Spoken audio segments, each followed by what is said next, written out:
तुम्ही पण रोज ड्रायफ्रुट्स आणि सीड्स खायला विसरता का? जर तुम्ही पुढील 3 पॉइंट फॉलो केले तर तुम्ही अजिबात विसरणार नाही. फर्स्ट पॉइंट आहे, ड्रायफ्रुट्स आणि सीड्स हे खाणं तुमच्यासाठी का इम्पॉर्टंट आहे. जर तुमचं कारण स्ट्रॉंग असेल तर आपोआपच तुमचा मेंदू ते लक्षात ठेवेल. सेकंड पॉइंट आहे, ड्रायफ्रुट्स आणि सीड्स खाण्याची तुम्ही सवय लावली पाहिजे. तुमच्या रुटीनचा त्यांना एक भाग बनवलं पाहिजे.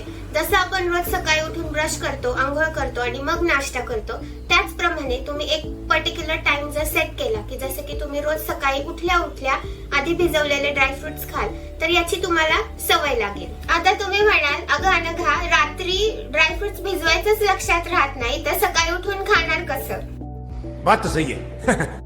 तर त्याच्यासाठी आहे तिसरा पॉइंट, तुम्ही अलार्म सेट करू शकता, रिमाइंडर्स लावू शकता. आपण टेक्नॉलॉजीच्या दुनियेमध्ये आता जगत आहोत, तर याच टेक्नॉलॉजीचा उपयोग आपण आपले हेल्दी हॅबिट्स डेव्हलप करण्यासाठी करू शकतो. रादर आपण या टेक्नॉलॉजीचा उपयोग करायलाच पाहिजे. अजून एक आपल्याकडे बेस्ट अलार्म सिस्टीम आहे, ती म्हणजे आपली आई. जर तुम्ही आईला सांगितलं की आई मला या वेळी हे खायचंय, तर आई आपल्यासाठी नेहमी एक रिमाइंडरचं काम करते. तुम्ही तिला सांगून ठेवू शकता की आई मला या वेळेस तू सांग. नाहीतर तुम्ही पर्टिक्युलर रात्री झोपण्याच्या आधीचा अलार्म सेट करा आणि ड्रायफ्रुट्स किंवा सीड्स भिजवायला घालू शकता.